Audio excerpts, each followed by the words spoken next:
All right, our next speaker is a retired United States Air Force captain in the USAF Medical Corps.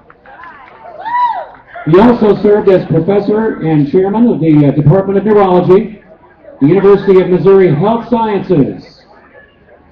Ladies and gentlemen, welcome to the podium, Dr. Bill Crowley.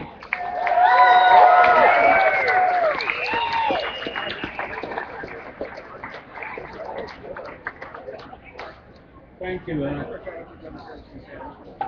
I'm a physician, I'm a patient, and I'm so far a prostate cancer survivor.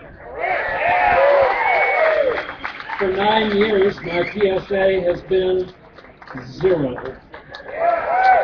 I hope you guys out there are looking to your business. I am not opposed to health care reform. I am very much in favor of health care reform. The type of reform that I favor includes insurance company reform, including such policies as universality, portability, and non-cancelability. It seems to me that the government should be able to pull that off. The second thing is we need tort reform. I can tell you that I was never sued for malpractice when I was in practice for 35 years. However, I can tell you I practiced defensive medicine, and that meant a lot of tests and a lot of treatments, some of which, I'll tell you the truth, may not have been necessary. However, I have 3 children who are attorneys. I don't know where I went wrong, but they assured me that that was the right thing to do, and I have to say I agree. I am, however, opposed to health care that is administered by the federal government.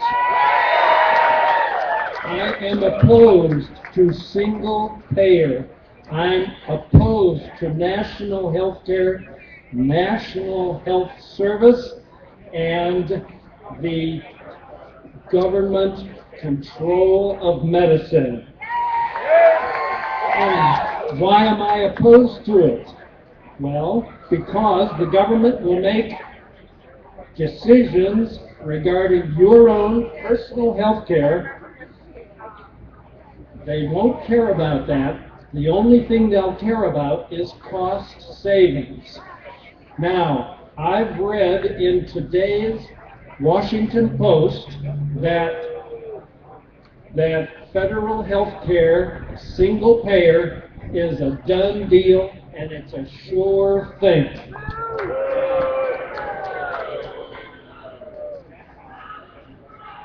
If that indeed is the case, then I'd like to introduce you to your new doctor.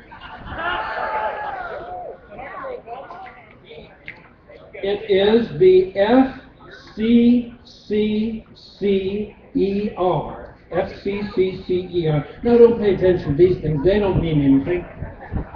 But you might want to pay attention to the little thing at the bottom. Now what that stands for is the Federal Coordinating Council for Comparative Effectiveness Research. And the acronym is, well, I can't say it. Sure you can. Sure you can. The truth is the truth. However, I would like you to know that this is a group of statisticians who are taking the health data of all of us, all of the time. They're putting it in a big computer, and the computer will put out how you are to be diagnosed, how you are to be treated.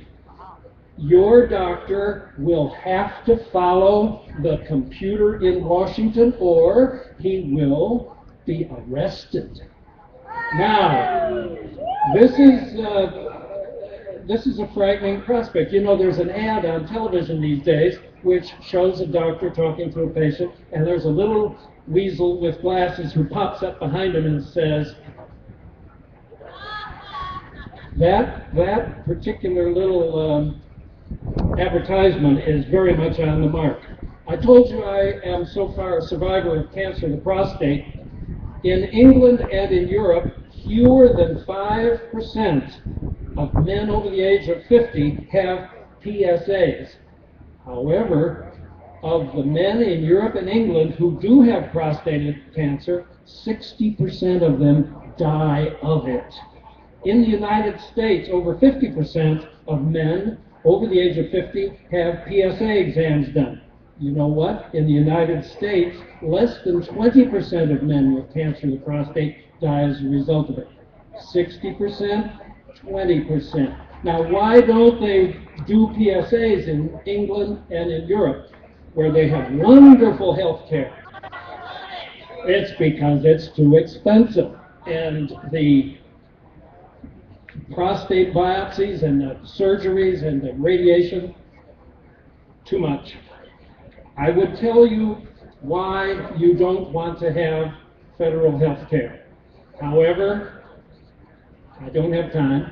So if anybody's interested in hearing why we don't have federal health care, I'm going to go over there in the shady corner. I'm going to carry my banner over there, and y'all can come over and hear me talk about why you really don't want federal health care. And I would particularly like to talk to some of you who think that that's just the right way to go.